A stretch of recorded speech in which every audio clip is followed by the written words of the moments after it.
right, good afternoon, ladies and gentlemen, and welcome back to the recap. Big game edition, since it's Big Game Sunday, and we don't say the actual big game name because we don't own the copyrights to it. We don't want a cease and desist letter. I'm Michael D'Angelo, joined as always by my partner in crime, the Mr. Commandante, Daryl Ortiz. Daryl, we're already on the path. We just got done with the Rumble. We're already on the path to Elimination Chamber, because I was a little caught off guard and surprised at SmackDown. We were already starting the qualifiers. Yeah. And then I saw Elimination Chambers the February 20th. Mm-hmm. So about 20 days, 3 weeks already to Elimination Chamber. Fast and furious we go. It feels like everything just moves so quickly now that there's never really the chance to establish any good storylines. That's just my thought. But what happened on Monday Night Raw? Yeah, it was interesting. So of course it's the fallout from from Royal Rumble, I should say, in Riyadh. And so that totally wasn't a money grab. Not at all. Not even a little bit. But anyways, we had Braun Breaker coming out while Michael Cole and them were doing their introductions, and Braun Breaker just come out, just essentially threw a temper tantrum because he was just mad because he wanted Adam Pearce to flipped over the reinforced announce table. How can he do it? Yeah. And so of course, the Vision comes out to try to calm him down, whatever. And LA Knight, the biggest thing that came out is LA Knight came out and took out the Vision with chairs, and that was that. That was pretty much it. That more to come on that later on, because it looks like that's going to be the next feud, because obviously it's a big whodunit on who it was. Obviously, we have our theories, no pun intended. Could be Austin Theory, could be Seth Rollins. Who knows? We'll see. Then we also had Javon Evans versus El Grande Americano, which was awesome to see. It was a great match, obviously, because Javon Evans is he's essentially the future of WWE's right now, because he's so young. He's going to be around for a long time. He's very athletic, but unfortunately, it looks like he got hurt. And it looks like it was a legit shoulder injury. I don't know if it was like a separated shoulder or something happened, but his arm was just kind of stuck there. Yeah, Javon Evans got the victory hurt, like, the week before too, but they said he was okay. And this is what I was wondering, like, did he like tweak something and had a partial injury, and they were like, no, he's fine, and then he came out and really hurt himself here? Maybe, because that was, remember, they had to like stop the match and like during the commercial break so this was like, we're gonna run it back because he got hurt and he was fine, and we're gonna run it back again. But it feels like he kind of actually injured whatever he aggravated the week before. Is kind of how it felt to me. Yeah, who knows what it was? I mean, yeah, maybe his elbow. I don't know. I mean, hopefully he's fine. Maybe it's just like a stinger. Maybe it's just like a nagging injury. Those do happen. But it was evident in the match. But the match was still good. I think you also had the original Grande Americano, Chad Gable, come out and looking yoked as always. I know. Beard. He's like Jesus. So ripped up. He looks great. He's got like the beard underneath. And this one's kind of weird for me because I'm like, it's the original El Grande versus the new El Grande. And so they're kind of spinning it off into a feud, and like original El Grande Americano is now like he's a face now. Well, here's the thing. I don't know. I love Chad Gable. Yeah. And I know this was his opportunity to rise above, from where he was at in the totem pole. And I know whatever happened, whatever reason it was, he had to step away, and you had Kaiser take over. Yeah. Kaiser ran with it though. I don't want to see Kaiser get rid of it. Kaiser like got over, not just in WWE, but he got over in Triple A, yeah. And it's just like, oh my God, like, don't take this away from Kaiser. Like, maybe unmask Chad and let him have his own run, but like, I don't want them to take it off of Ludwig Kaiser, because he's just so good at it. Like, I love it. Well, I feel like, and I hope that they're running this towards a mask versus mask match. Yeah, like do that. Do a mask versus match, and then the loser has to get demasked, and like you said, maybe make the loser Chad Gable, so he has a demask, and you let Kaiser run with it. But it feels like that's at least what they're building to, is they're going to have these two kind of fight for the mantle at this point, which I'm actually totally okay with. That's the kind of nonsense that I can totally get into. Yep. And then after that, you had Gunther come out to AJ's music just to tease the crowd, which was a great heel touch. Yeah. I loved every second of that. He even did the pose and everything. Yeah, it was so good. And kind of all mockingly with he's dangling his arms. Like, that was great. Yeah. So, and of course, that brought out AJ Dragon. Dang it. Sorry, Dragon Lee. AJ Lee. Because they were a tag team. Yeah. Yeah, they were a tag team. So, yeah, Dragon Lee come out. AJ Styles' former tag team partner, former tag team champs with him, to go off on Gunther. And Gunther ended up choking him out over the rope, which actually looked really, really good. Yeah. Actually, that was a great visual just to have him hanging over the ropes like that and just show that aggression. So I guess that's going to be Gunther's next feud, which he'll more than likely just beat Dragon Lee and move on from there. So after that, I don't know how I feel about this. I was going to get your opinion. We had the War Raiders out ready for a tag match, only to have Obafemi come out and just squash them both. And I hated this. Yeah, I absolutely like this. This was a big down for the night for me because I'm like the War Raiders. You built them up to be this really formidable, very dangerous tag team, and then to have Obafemi come out like, oh, he's not even facing them, and I was like, wait, is this a handicap match? And they're like, no, it's supposed to be a tag match, and then he just comes out and easily squashes Eric and Ivar, and I was like, this sucks. Like that's a crappy thing to do to them. There's plenty of other people they can squash, and it continued because Obafemi was on SmackDown doing a squash match also because he hasn't signed anywhere officially, which I'm fine. I do think that he should be going in squash. Well, yeah, that's how you build somebody like him. Yes. Yeah. 100 you say get it, but to victimize Eric and Ivar like this, yeah, that I didn't like that. Didn't like it. I was so upset with that because I'm like, they are one of the few like legit tag teams that you have. Yeah. And they haven't treated them right. And I feel like I feel like this means they're probably on their way out the door. Yeah, it could be. It's unfortunate because they are an amazing tag team. They're probably going to end up going to like AEW or New Japan or something or TNA and just dominate because that's what they should be doing. But yeah, agreed. Yeah, speaking of things I wasn't a fan of, you had... I know where you're going next because I hated this one too. Nikki Bella out there with Brie Bella. I do like Brie Bella. I'm glad she's back, but it looks like they're going to try and go for the women's tag team titles, and it's just... Again, why? But, I mean... Yeah. Now Nikki's trying to be a face, I guess, because Brie's over. I don't see them being heels, but I couldn't tell, and the crowd was not into this at all. No, by the way, the whole, like it was crickets. I mean, they popped for Brie because it's Brie. Yeah, they popped for Brie on the way out, but it was one of those things. As soon as they got in the ring, they cut a really weak promo, and it was very unenthusiastic. You can tell they're both still a little bit rusty with the promos. And they're just like, we want tag team gold. Like they're saying it like they're on the indies first learning how to do promos, and nobody cared. So I was just like, oh gosh, do we have enough tag teams in the women's division and only one set of tag titles? It's not like a Raw and SmackDown where you have like two sets. Yeah. I don't know how I feel about the Bella Twins making a run for it either, but you know, it's fine. I mean, I guess. After that, we had Penta versus Bronson Reed, which you thought was going to be a one-sided. Somebody would think it would be a one-sided match because it's Bronson Reed. They don't want him to look weak in defeat, but at the same time, they're also building Penta because Penta is amazing as well. This was a fun match, but you actually had Vision shenanigans, and LA Knight came out, took out the Vision, and hit a BFT onto a chair outside the ring that Bronson Reed was going to use, and actually ended up in a count-out victory for Penta.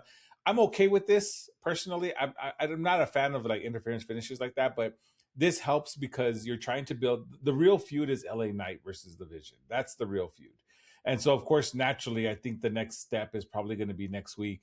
Braun Breaker's going to accuse LA Knight of being the attacker, but I don't think that, obviously that's not who it was, but that's where it's kind of turning. And I honestly wouldn't mind seeing, like, it looks like Seth is probably going to have a new faction when he returns. I wouldn't mind having LA Knight in there with him because that would actually be a really good combo right there. So, I mean, maybe, I don't know, maybe it's just out of like the enemy of my enemy is my friend kind of thing, know, but you know that they're going to be feuding like internally, like, hey, you and I aren't friends. Understand one thing, Seth, you and I aren't friends. How will they coincide? Exactly. It's one of those things where I'm like, you know, like I can see it already. I'm just glad to see LA Knight back playing a prominent role. Yes. Exactly. That's I think the best that I can hope from this one. Yeah. But it's going to be the reluctant teaming like storyline that we'll see between those two. And still curious about who the Masked Man really is supposed to be. Is it going to be Seth, or is it really going to be an Austin Theory double agent thing? I'm still holding out hope for that one, but we'll see.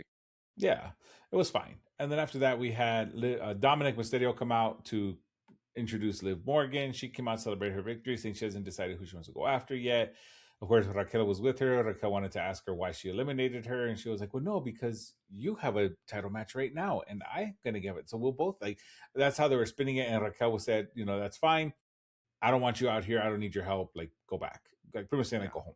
And so After that started my match of the night, which was Stephanie Vaquer and Raquel in a Philly street fight. I really enjoyed this match. This went all over the place, and this went exactly how you would want it as like a hardcore match. And I think it's so funny that they still pay homage. I don't remember I'd have to go way back and dig into the crates and figure out who it was. But I know ever since this one street fight match or hardcore match that came out, street fight match, when they came out, for some reason it's required to come out in jeans, but I'm okay with that. Like I'm totally fine with that. They both did it. They weren't in their regular ring attire because that's the indicator that this is more of like a, all right, we're gonna fight. This isn't like a wrestling. I want to say like Roddy Piper did a street fight. I think it was jeans. I want to say it was Roddy Piper, but it makes sense because like you're in a street fight and you're gonna be kind of out there on the asphalt and things like that. So you want something that's a little more durable to protect yourself. So of course you're going to be wearing. Yeah, and so I love it. I love it. They did their part of this as well. They were wearing their jeans. Excuse me. Well, the new style now. Call me old if you want, but most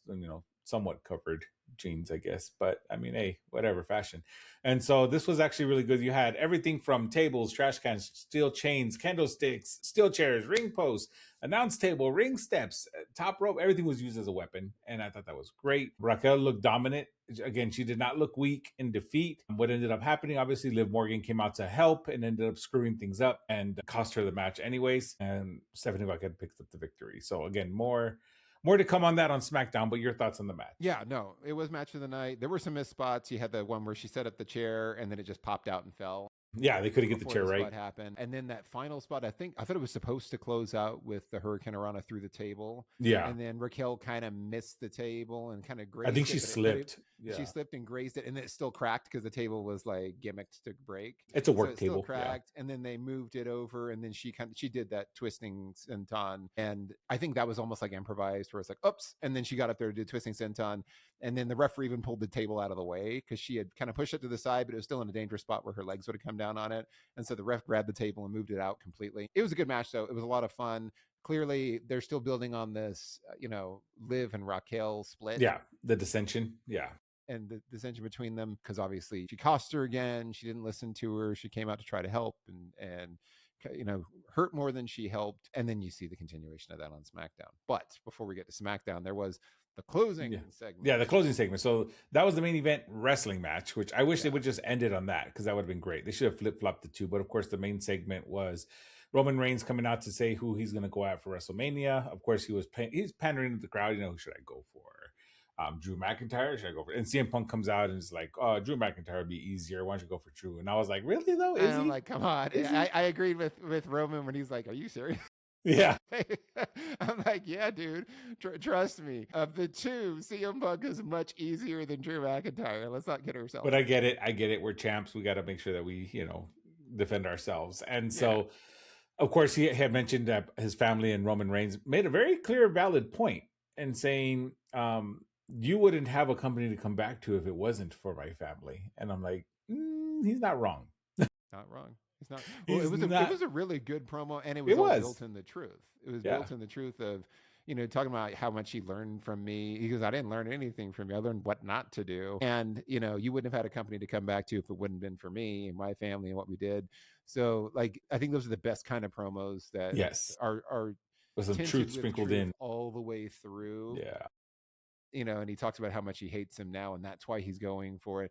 We knew that this was going to be the choice, though, coming out of the Rumble. It's like, we knew he wasn't going to go against Drew McIntyre because they've already set up so many storylines with that.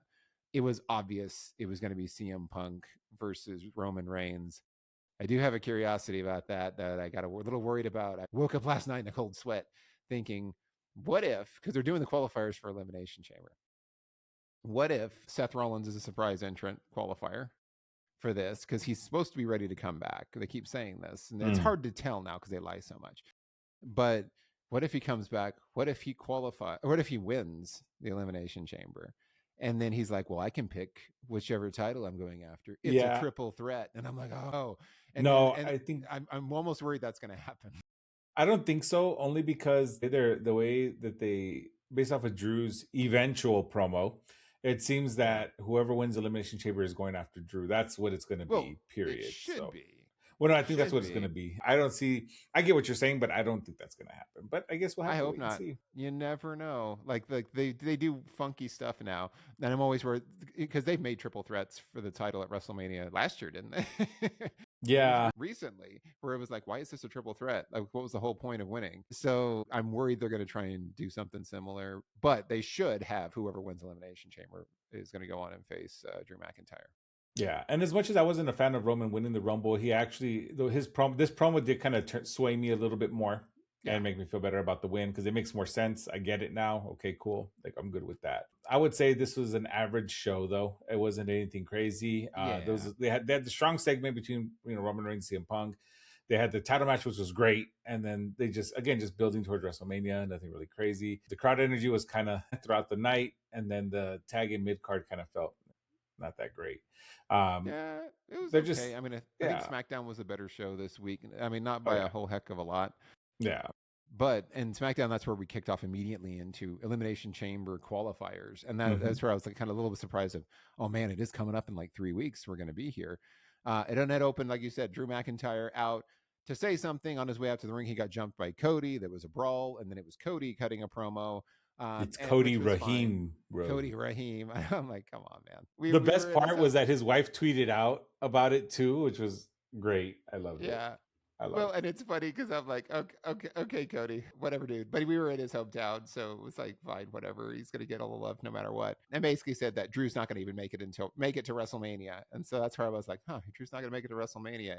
And that's where I got a little bit worried of, are they gonna have some shenanigans happen again where Drew interferes in the chamber match to stop Cody, and he ends up with some silliness with Seth Rollins? But you never know. But as it stands right now, whoever wins the chamber should face Drew McIntyre. But Drew never got to get to his promo, and he was going to try again later. But before that, we had Io Sky and Rhea Ripley defending their titles against Kiana James and Julia. This one was really fun, but there was not any real suspense here. You knew Rhea and Io were going to retain. It was a good match. The saga continues. Yeah. That's kind of how I'd put it. Thoughts on this one? It was okay. I mean, it's good to see. I will say, I'm glad to see Julia actually wrestling now. Yeah, because before she was nowhere to be seen. And people forgot Kiana James actually is a wrestler. She's not a manager. She's actually a wrestler. So it's just her gimmick is similar to a manager. It's kind of weird, but she knows what she's doing. Well, she's managing Julia's career, right? And she's helping her navigate. I think that's where it got confusing. She had a good showing in the Rumble. Like the Rumble was the first time that we really saw Kiana James kind of put forward a good show. And I'm glad. I'm so glad because yes, was this match spectacular? No, but it was good. It was good. And we got to see Julia and Kiana James wrestle, and that's great because that's what they should be doing. Julia being the women's United States champion, she should be wrestling. She should be wrestling. I mean, that's the whole point. But now they're focused on trying to make her like a triple champion, have her win the tag titles, and then also I guess have her win the women's title. I don't know. Yeah, for the Elimination Chamber. Yeah, for the Elimination Chamber. So that's like the goal for her. After this, we had Miz versus Carmelo in a non-title, non-US championship. They suspended it. The US Championship Open Challenge got suspended so that they could just have a one-off.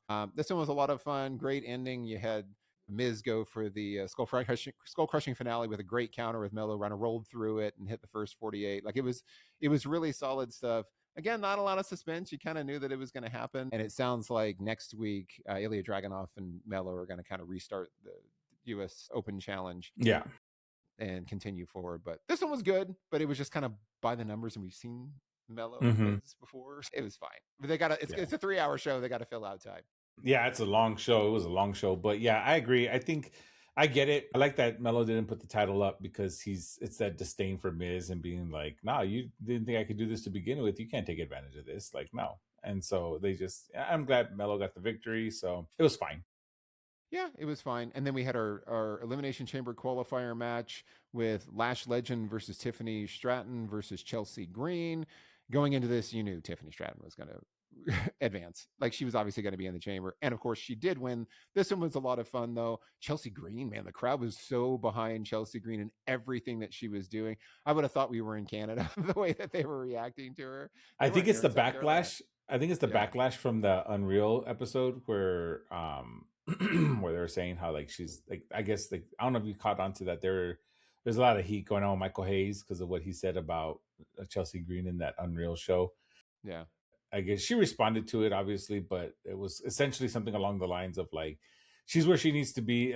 That's as high as she's going to go on the totem pole, like pretty much putting a ceiling on her, literally. Yeah. Well, and Chelsea Green's probably the from my perspective, the most complete and the best competitor in the women's division. Like in terms of ring work and promo work and character work and personality, like charisma. She's so freaking good. And that's why I always get frustrated where they job her out all the time. And then of course she wasn't going to pick up the victory in this move. Man, that crowd was hot for her. So that was really fun to see, and that was really great to see. But Tiffany advanced kind of as expected. Mm-hmm. Yeah, they're trying to rebuild Tiffany Stratton, trying to get her over again because she was out for a while. But I mean, we kind of figured this was going to happen. Unfortunately, it was at the expense of Lash Legend and Chelsea Green too. And Lash Legend herself too. I feel like she has an opportunity to get over really well with the crowd, but unfortunately, the cards at the table are for Chelsea. Why not Chelsea. I'm sorry. Why put them all in the same qualifier together?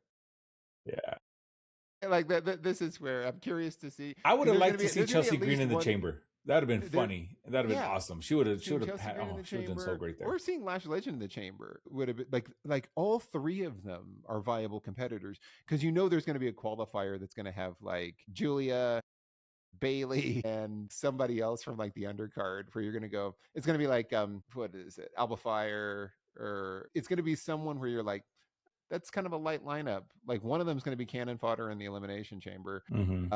And then you're going to have like these real star heavy ones. So yeah, Tiffany Stratton advances. And then we had Kit Wilson out there to cut his toxic promo. The crowd was loving on Kit Wilson too. Hell yeah. And then Obafemi came out and squashed him. So Obafemi's getting 2 squashes a week. This one was kind of pretty expected. I'm cool with Kit Wilson getting squashed because he's a heel and he's making fun of everybody, and he's like a third of the size of Obafemi, so it doesn't hurt Kit Wilson. And he's a mid carder. That's what you're supposed to do. Like that's because you're trying to build the main eventer. So you have him squash a mid card guy, and that's you don't have him squash a powerhouse tag team. Like, come on, like that's a little much. But this one made sense. Then you had Drew out for a second trying to cut a promo before he could do it. Jacob Fatu attacked him. This is like something out of a Family Guy sketch where he keeps getting attacked before he can talk. It was fine. He attacked him, and that's it. And then he got banished from the arena also by Nick Aldis, just like Cody Rhodes got banished. And I think they're both in the same qualifier next week for Elimination Chamber. Yeah. Cody and Jacob Fatu. Yeah. And then you had match-wise after this was Shinsuke Nakamura versus Tama Tonga. Tama won with interference from the MFTs. I wasn't really quite sure what to make of this one because they did the teasing thing. Remember, Tama Tonga was like talking backstage with Shinsuke. Yeah. And I didn't feel like he was talking trash or talking heat. I felt like they were almost kind of playing that, hey, is he kind of more drifting towards the face side? Because he got kind of criticized by the MFTs for like socializing.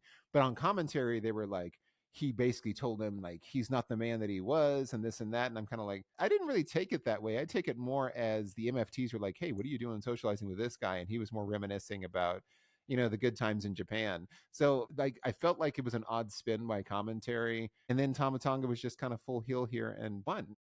Yeah, I think so the fan in me is really hoping that they're inching closer to like a WWE version of Bullet Club. And I'm a little worried about what that's going to look like because you have the founder of Bullet Club in Finn Balor currently in limbo with his stable. You had AJ, but you have another former leader in Cody who's kind of spiraling right now. You have another former member in the Gorillas of Destiny, which is Tama Tonga and Tonga Loa. And then you have an opportunity here to like kind of recreate something great. And that's kind of what they were thinking, is that Shinsuke was like telling him like, hey man, like I don't see the same dog that I saw in Japan. Like here, what happened to you? Because those who know about Gorillas of Destiny know that they ruled the tag division over in New Japan. And they were the ones. And that was great. And they came to WWE and it wasn't really that same move. So that's what I took it as. But then this was kind of just like a no, never mind. So I don't know if those plans got scrapped, or I don't know if maybe they're just like, oh, people are figuring it out. Let's pull back a little bit. Because they do that sometimes too. But I don't know. We'll see. And then after this, we had Liv Morgan out because she said she was going to go on SmackDown because she hadn't made a decision officially yet, even though she did like stand over Stephanie Vaquer and hold up the title and all that on Monday. She said that she wanted to, see the SmackDown champion. And then she also wanted to address Raquel and the elephant in the room. And then Raquel wanted to address her. But before anyone could address anyone, Jade's music hit. Jade came down first, talked some trash. Everybody kind of mean mugged each other. And then Jordynne Grace came out because Jordan and Jade have been kind of feuding on the side. And they're all in ring gear. And they were all dressed to go. Very, very fortunately so, because Nick Aldis came up and was like, well, if I said you were here available to talk, you're also available to compete. And everyone's like, what? As they're all in ring gear. I'm like, they're all in gear. Like, they're ready to go. It's like, clearly y'all got the memo. Don't act so surprised. So impromptu tag match, the Judgment Day versus Jade and Jordan, which was silly that Jade and Jordan won because the Judgment Day are an established tag team, former champions. But there was a couple of inadvertent shots between Jordynne Grace and Jade, and then also, more importantly, between Raquel accidentally taking out Liv, and then Jordynne Grace got the surprise roll up on Raquel after she was recovering from the shock and inadvertently taking out Liv Morgan. So it was fine. Everybody just kind of filed out, and this is the continuation of the breakup, so to speak, between Raquel and Liv that I think eventually will come to a head. Yeah. But the biggest thing I took from this is Jordynne Grace and Jade are still feuding, and there's no way that Liv Morgan is going to be challenging Jade Cargill. Well, Jordynne Grace has a title match next week. Yeah, she got a title match. Well, and I don't even think she's going to face Jordan. Like, I feel like at this point, they've already lined this up with Stephanie Vaquer. Yeah, Liv's going to go after Stephanie. Liv's totally going after Stephanie Vaquer. I think so. But yeah, this was fine. Obviously, this was more to push the storyline than it was for anything else, because clearly there's some uncertainty between the Judgment Day stablemates, and then you have, of course, Jade Cargill and Jordynne Grace just kind of still feuding within themselves. So it's only natural. I think it's just progression in the storyline, but it was fine. Yeah, it was fine. And then we finally got Drew McIntyre out for the third time, just climbing on the announce desk to finally make his promo. And it was a good promo. Basically just cutting a promo on Roman and Punk and pointing out the fact that it's absurd for CM Punk to say that Drew McIntyre is the easier out, and talking about how fragile Phil is. Fragile Phil is always good. It's one injury away from being done, which was great. So it was a good promo. It was solid. I enjoyed it. He got interrupted by Trick Williams, who was just going to come down and view the Elimination Chamber qualifier. And even though he hasn't qualified yet, so that was kind of strange. Mm-hmm. But it just gave them a chance to kind of face off on the ramp. And then we got the nice little Drew McIntyre in his face telling him that if he doesn't watch himself, he's going to take his lemon pepper steppers and stick them where the sun don't shine. Which, whenever somebody uses that expression, it always cracks me up a little bit, because it's such an old school expression. It is such an old, And I loved it because it made me chuckle, and I'm like, oh, Drew, you're the best. So he finally got his promo. We had to wait a long time for it, but it was worth it. And that led us into our main event, which was the men's Elimination Chamber qualifier. Randy Orton versus Aleister Black versus Solo Sikoa. No suspense here either. You knew Orton was going to win. Yeah. I mean, like, come on. They telegraphed it, but I feel like I'm glad. So I originally thought there was going to be shenanigans with Uncle Howdy and the Lantern. And I say Uncle Howdy because he cut a promo, just him. I don't know if everyone else got released or what the deal is with that. But I don't know. I thought there was going to be something happening there. Or with Trick Williams at ringside, something was going to happen there. But I'm glad they didn't do that. I'm glad this was just a nice, clean match. This was actually my match of the night. Yeah, it was a good match. It was a lot of fun. You had Orton hitting a couple of RKOs out of nowhere, including the one where Solo had him dead to rights with the Samoan Spike just kind of hanging out, and it's like he's waiting for him to turn around, but he's like standing there in position for the RKO. So Randy just like looks over his shoulder and gets him. So it was like a cool way to hits it, bang, gets the pin, closes it out. RKO still, as far as I'm concerned, is the most pop-worthy finisher. Yeah. Randy does it so well because you can kind of hit it surprisingly out of any position. So it was good. It was solid. But I also went into it thinking, I'm not really expecting anyone except Randy to qualify for this one at this point. He's definitely going to be in the chamber match. And I presume that Cody is going to qualify too, unless Drew does something to come during his qualifier. But Jacob's also in that match too. So I feel like Cody's going to be the one to qualify for chamber anyway, but we'll see. That's one's coming up next week. I hope not too, but feel like because it's going to be. I know it's escaping me right now. I know it's going to be Cody and Jacob, and there's somebody else. It's a triple. Sami Zayn. Yeah. Sami Zayn's just going to get beat up unless Cody and Jacob start going at each other, and Sami just kind of takes advantage and gets another shot at elimination. I hope not. I'm just tired of. I think that's what they're going to do. Sami Zayn's climbing the mountain story.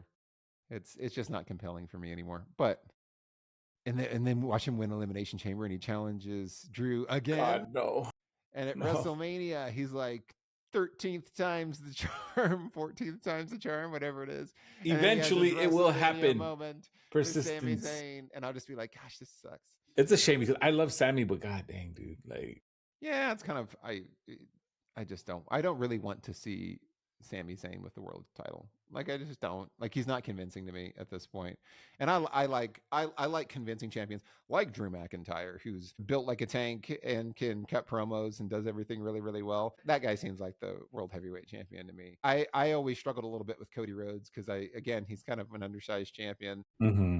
So Drew just seems like the right choice here. But and Trick Williams, I think at some point is going to be the right choice here as well. Like you need somebody really, really opposing me. So I just have a hard time when it's Randy Orton, maybe Randy Orton, diminutive in size. Randy Orton, who's now like gargantuan. Like we'll see. It'd be nice for Randy Orton to have one more shot. Orton, I would love to see Orton versus Drew McIntyre.